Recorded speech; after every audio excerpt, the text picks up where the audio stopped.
face you see on your screen is not mine. The voice you hear has been changed. The name I will use is not the one my mother gave me. But the story is real. I am 44 years old now. I live quietly, far from the sea, far from private planes, far from places where powerful men laugh too loudly behind closed doors. I will not tell you which country in Europe I come from, only that it is not a rich one, not a strong one, a place where girls grow up learning how to be grateful for opportunities, even when those opportunities feel wrong. In the year 2000, I was 22. I believed in luck. I believed in destiny. And like many girls from small towns, I believed that if someone important noticed me, my life would change. It did, just not in the way I imagined. I was working at a hotel cafe in a coastal city, serving businessmen, tourists, and people who never looked me in the eye. One evening, a woman came in, elegant, calm, the kind of person who looked like she belonged everywhere. She spoke my language with an accent and asked me questions that felt harmless at first. Do you study? Do you travel? Have you ever considered working at private events? She said I had the right look, polite, quiet, presentable. She talked about luxury parties, rich guests, good money for simple work, welcoming people, serving drinks, smiling. Nothing more. I hesitated. She smiled like she already knew I would say yes. A week later, I was holding a passport I had never used and a plane ticket I did not pay for. The jet was small, white, silent inside. There were 4 other girls. None of us spoke much. We were told we were going to a private island for an exclusive gathering. Very important people, the assistant said. Be professional, be respectful, and remember, discretion is everything. When we landed, the first thing I noticed was how beautiful it was. Water so blue it didn't look real. Sand like powdered sugar. Villas hidden among palm trees. It looked like paradise from a postcard. But paradise doesn't need security guards with earpieces. Paradise doesn't have locked gates between houses. Paradise doesn't make you hand over your phone the moment you arrive. That was when the feeling started, the one in your stomach that whispers, something is wrong. We were shown to rooms in a large house overlooking the ocean. Everything was perfect, white sheets, expensive perfume in the bathroom, clothes laid out in sizes that fit us exactly. That detail frightened me. They knew our measurements. That night was the first party. Music drifted through the halls, soft and expensive. Men older than my father, some younger, but with the same eyes that looked at people the way others look at objects in a shop window. We were told to stay close, to smile, to sit when asked, to never say no directly, only to be gentle, and keep the mood light. If we felt uncomfortable, we were to speak to the woman who brought us. I looked for her often. She was always busy, always watching. The first time a man touched my arm without asking, I froze. Not because it hurt, but because everyone acted like it was normal. Like I was the strange one for feeling afraid. Later that night, I saw one of the other girls crying in a bathroom. She wiped her face quickly when she saw me. "Don't," she whispered. "Just don't make trouble." The days blurred together. Parties at night, smiles in the daytime, boats coming and going. New guests arriving, old ones leaving. We were never allowed beyond certain areas. Never alone. Always observed. One afternoon, I asked when we were going home. The assistant looked at me for a long moment. "Soon," she said. "But you must understand, people here value loyalty. You don't want to disappoint them." That was the first time I heard it, the unspoken rule. We were not staff. We were not guests. We were something in between. And one evening, when the sun was setting red over the water, I realized the island did not feel small because of its size. It felt small because there was nowhere to run. That was the day fear stopped being a feeling and became a fact. The second day on the island, I stopped asking questions. Not because I didn't have them, because I started to understand that answers were dangerous. Morning looked peaceful there. Sunlight on the water.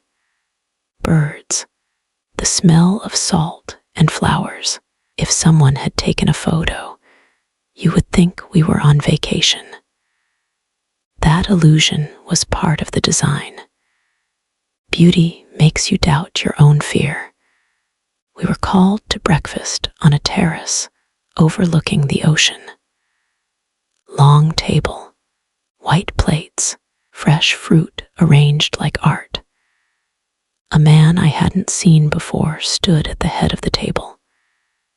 Mid-50s, gray hair, calm smile, the kind of face that belongs in magazines about success. He spoke softly. "I hope you girls are comfortable. Everyone here is a friend. You are safe here. Safe." That word almost made me laugh. Almost. He talked about discretion, trust, and mutual respect.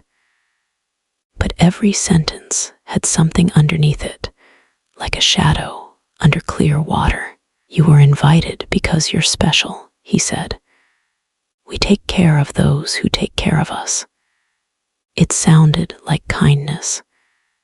It felt like a contract I never signed. After breakfast, we were separated, each girl assigned to different activities. I was told to accompany 2 guests on a boat ride. The assistant handed me a dress, light, thin, not meant for wind or cold. "Be charming," she said. "They're very important." On the boat, the sea stretched endless and empty. No other boats. No land in sight, just us. One of the men asked about my family, my parents, my hometown. At first, I thought he was being friendly. Then I realized he wasn't listening to my answers. He was collecting information. "You must be proud," he said. "Your parents must trust you a lot." Something in the way he said trust made my chest tighten. That evening, things changed. I won't describe details. I don't need to. What matters is this. I said no in the ways I thought were allowed. I smiled nervously. I tried to leave politely. I asked for the assistant. The room door was locked from the outside. What happened after that wasn't loud. That's something people don't understand. It wasn't screaming and chaos like in movies. It was quiet, controlled, smiling faces and cold hands. Words like, this hard. You're lucky to be here." When it was over, I remember staring at the ceiling, counting the small cracks in the paint, trying to leave my body without moving. Later, the assistant came. She didn't look surprised. She sat beside me and spoke gently, like I was a child who fell down. "You handled that well," she said. "Some girls panic. That creates problems. Problems." She gave me water, touched my shoulder. "Listen carefully," she continued. "These men are powerful. They protect their friends. They also protect themselves. If stories start, lives get complicated. Families get investigated. Accidents happen." She didn't raise her voice. She didn't need to. I thought of my little brother, my mother's small shop, my father's heart condition. The message was clear. Your pain is small. Their power is not. That night, I found the other girls again. No one spoke about what happened, but we looked different, quieter, smaller inside our own skin. One girl had a bruise she tried to hide with makeup. Another kept washing her hands like something invisible was on them. We weren't guests anymore. We were property under supervision. From that day on, there were rules no one officially said. Don't cry where guests can see. Don't refuse directly. Don't ask when you're leaving. Don't talk about home too much. Don't look security in the eyes. And the most important one, don't believe this will end soon. Days passed, or maybe it was weeks. Time felt strange there. No phones, no news, just parties, boats, private rooms, polite smiles covering ugly truths. But fear does something strange to the mind. At first, it freezes you. Then, slowly, it starts planning. I began to watch schedules, who carried keys, when guards changed shifts, which paths were less used. Not because I was brave, because somewhere inside me, a small voice refused to die.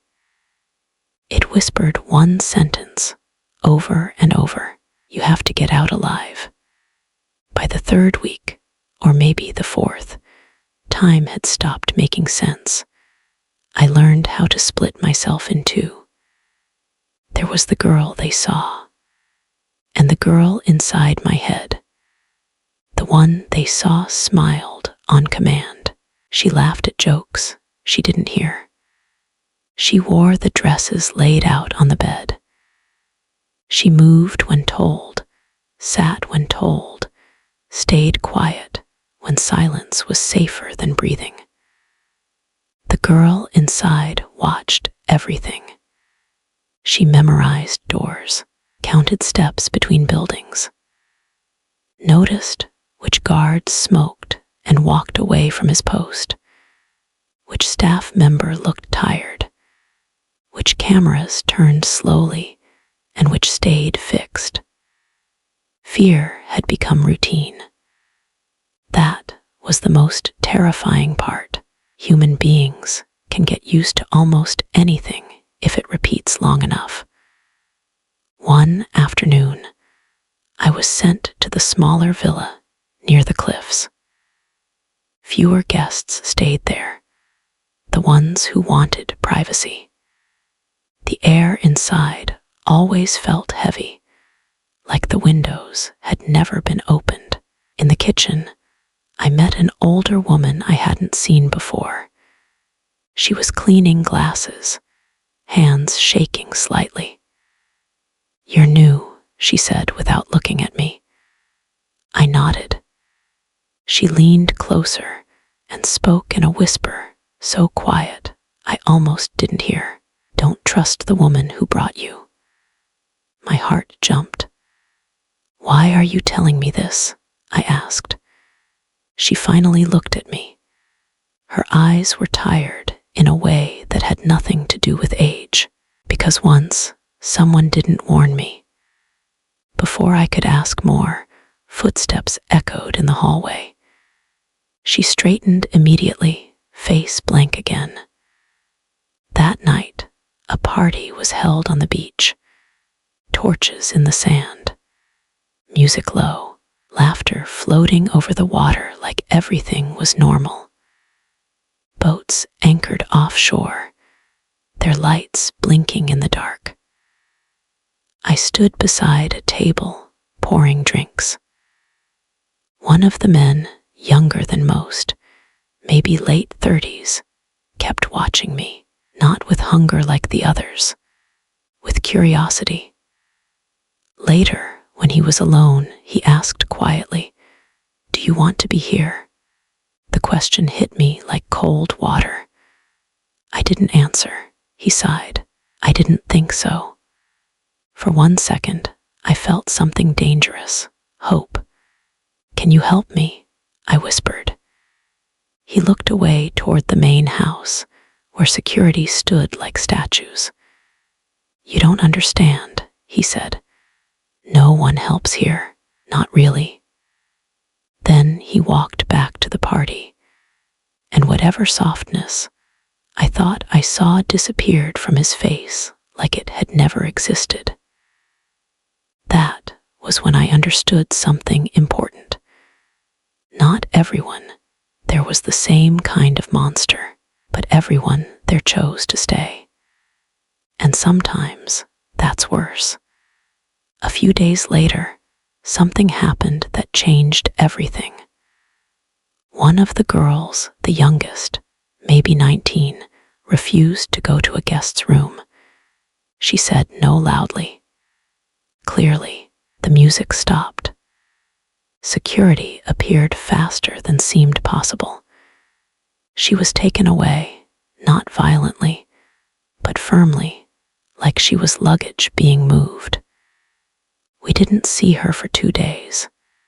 When she came back, she didn't speak at all, not to us, not to staff, not even when someone touched her arm, and she flinched so hard she almost fell. That was the moment fear turned into survival. I stopped waiting for kindness. I stopped looking for rescue. I started planning escape. The older cleaning woman found me again in the hallway the next morning. She slipped something into my hand, a small folded paper. "Not safe to talk," she murmured. Inside the paper was a simple drawing, a path behind the storage buildings, a fence lined near the rocks, a circle around a small dock I hadn't noticed before. My hands shook. "Why are you helping me?" I whispered when we crossed paths again later. She didn't answer right away. Finally, she said, "Because some of us have to live with what we didn't do." That night, lying in the softest bed I had ever slept in, I stared at the ceiling again. But this time, I wasn't counting cracks. I was counting chances. I knew the risk. If I failed, it wouldn't just be worse for me. The threats about my family weren't empty. These people didn't shout. They didn't need to. They erased. But staying meant something else. It meant disappearing while still alive, and I decided I would rather run toward danger than stay in a beautiful prison that was slowly turning me into a ghost. I didn't choose the night. The night chose me. A storm had been building all day, not dramatic, not the kind from movies, just heavy clouds and restless wind. Staff were tense. Guests stayed indoors. Schedules shifted. Security changed positions more often than usual. Chaos, even small chaos, creates cracks. And cracks are exits.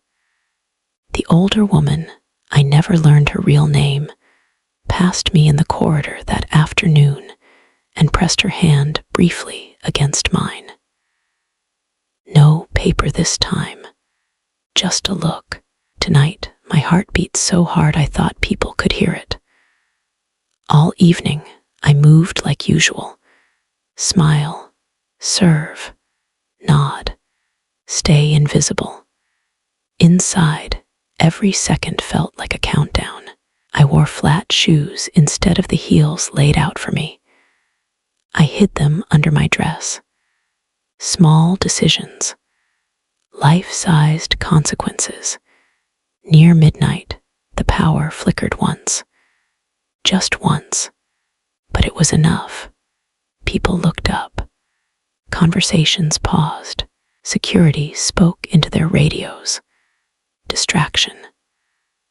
I slipped away through the back hallway of the main house, the one staff used.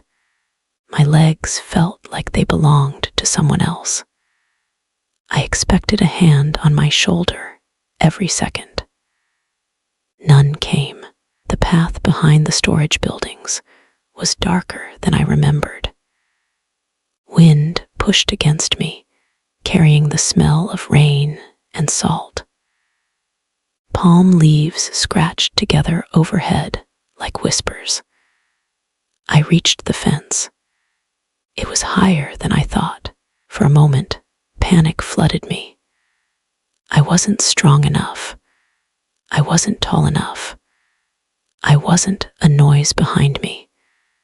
I turned, ready to collapse, to beg, to lie. It was her, the older woman. She didn't speak.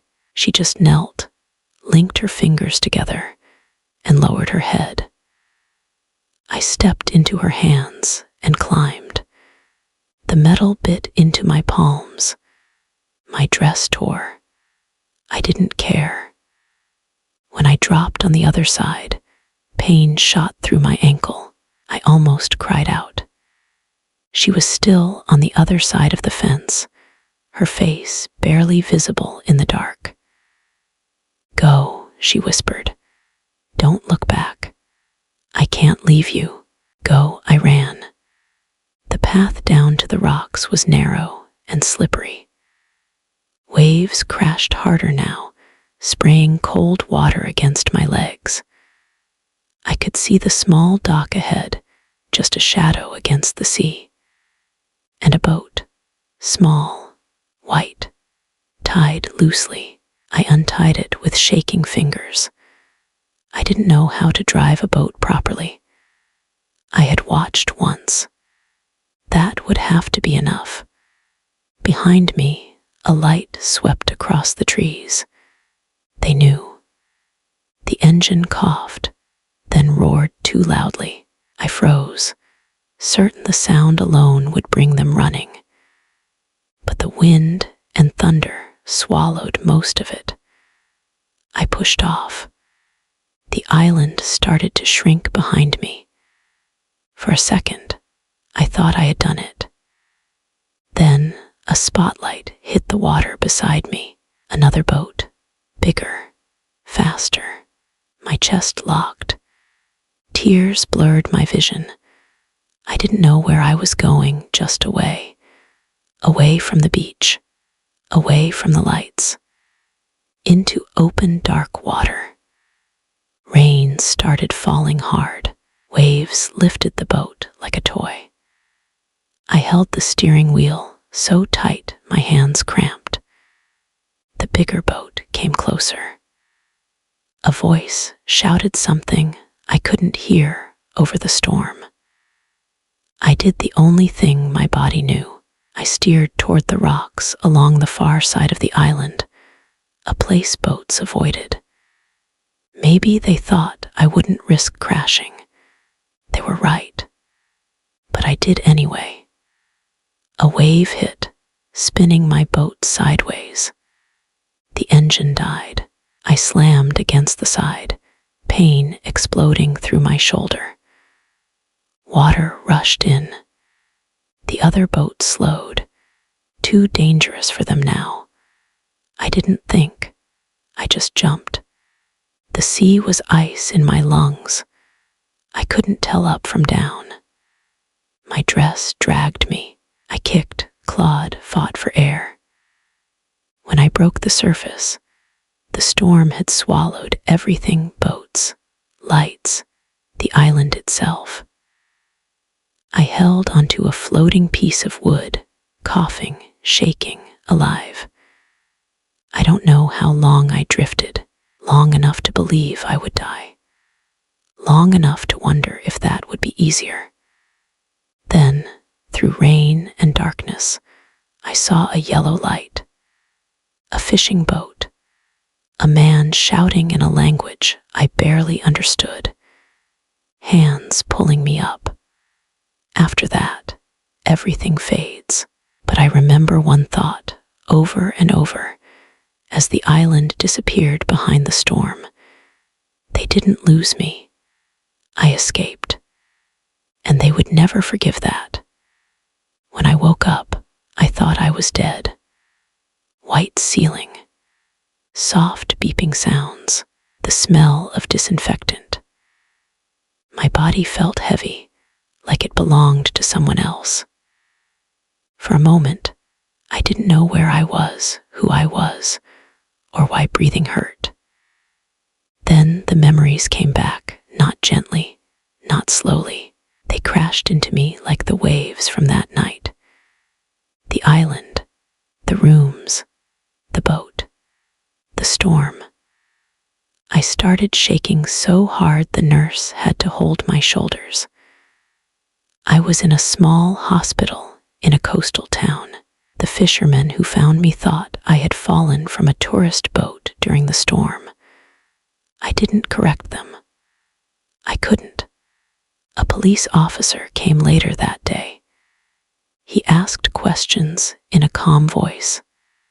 Name, nationality, how did I end up in the water? I lied.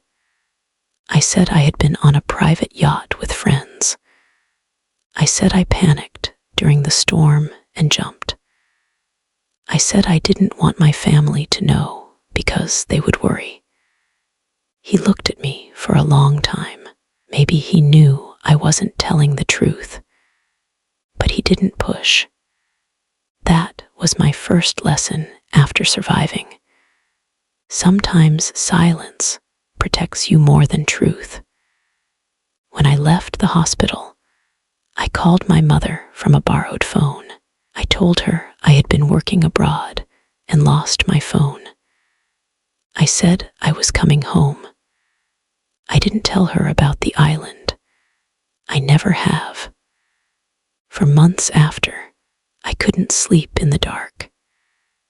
Every sound felt like footsteps coming down a hallway. Every knock on a door made my heart race. I checked windows, locks, streets behind me. They had said they could reach my family, and I believed them. Trauma doesn't end when the danger ends. It moves inside you. It rearranges your mind. It teaches you to expect the worst, even in safe rooms. I tried to report it once. A year later, in another country, I went to an organization that helped women. I sat in a small office and told a social worker part of the story, not all of it, just enough. She listened. She believed me. Then she asked, "Do you have names? Proof, dates, locations?" I had none, just memories. She sighed softly, not unkindly.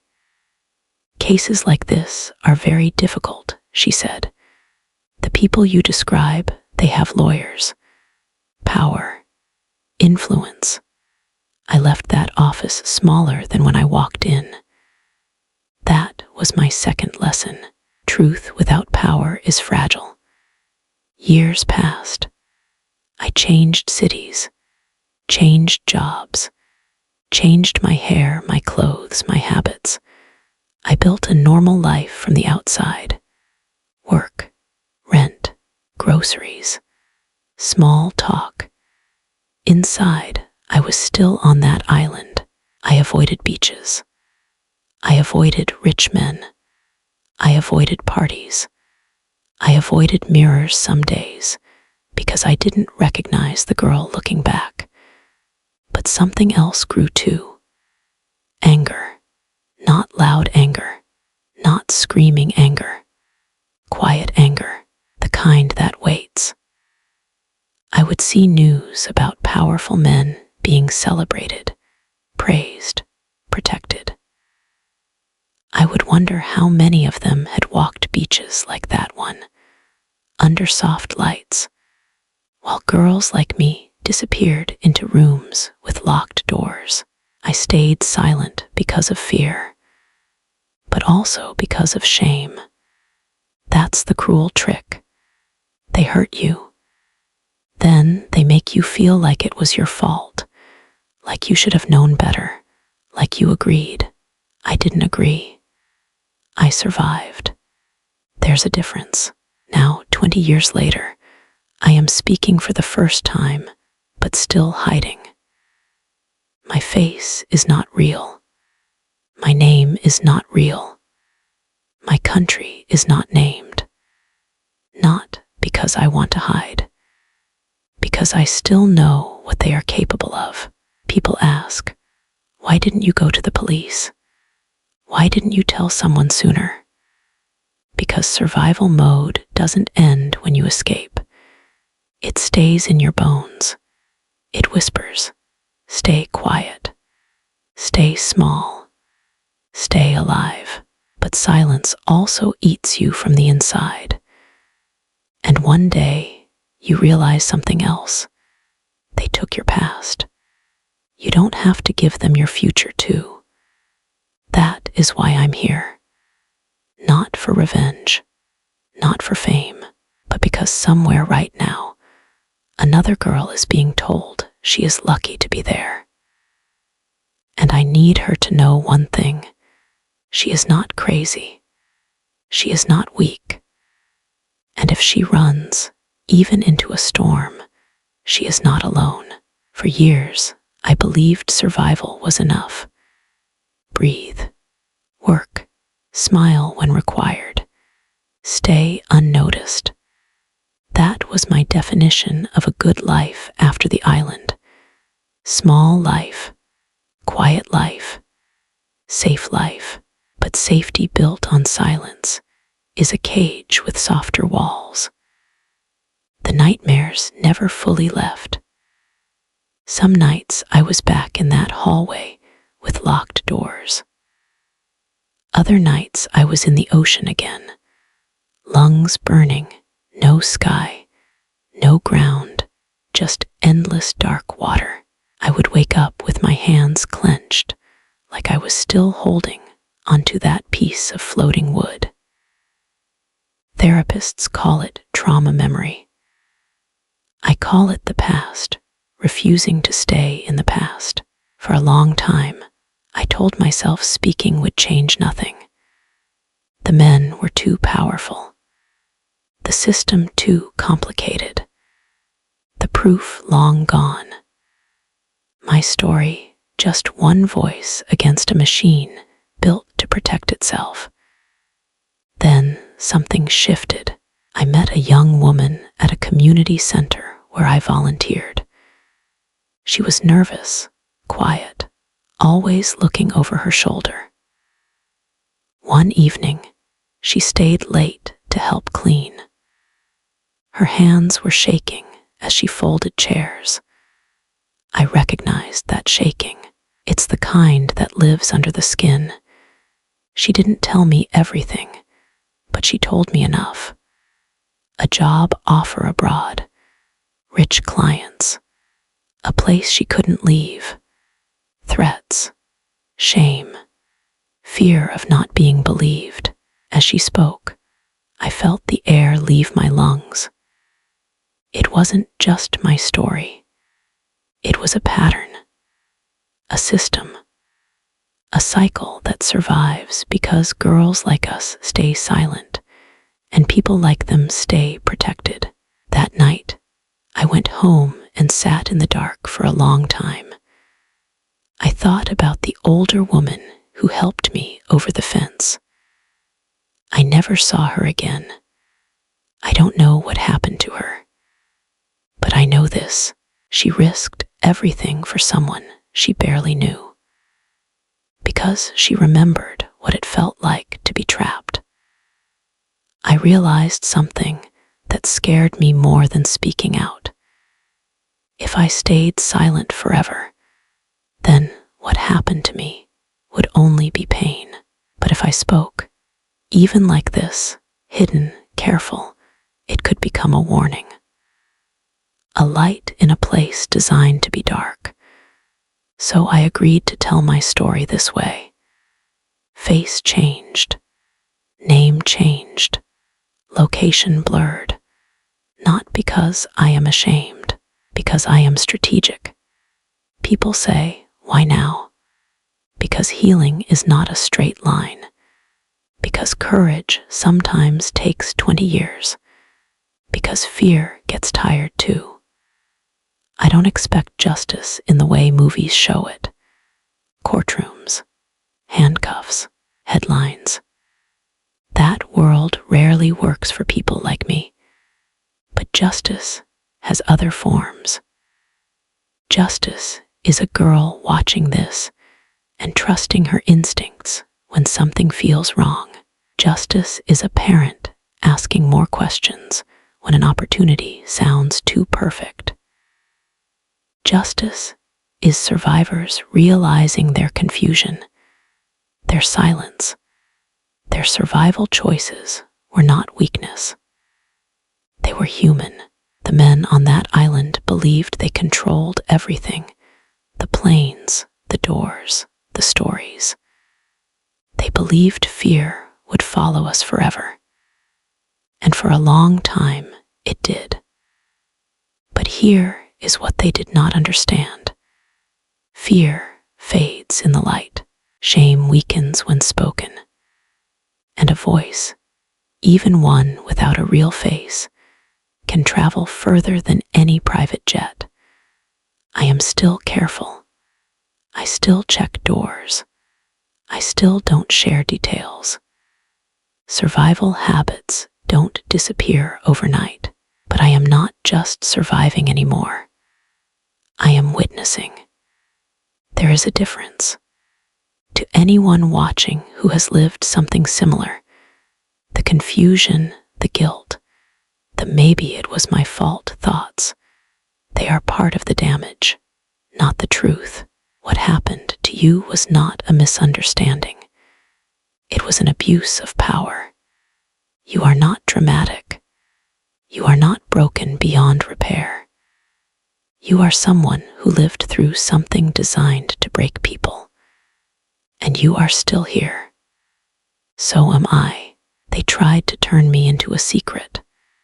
Instead, I became a story. And stories, once told, are very hard to bury.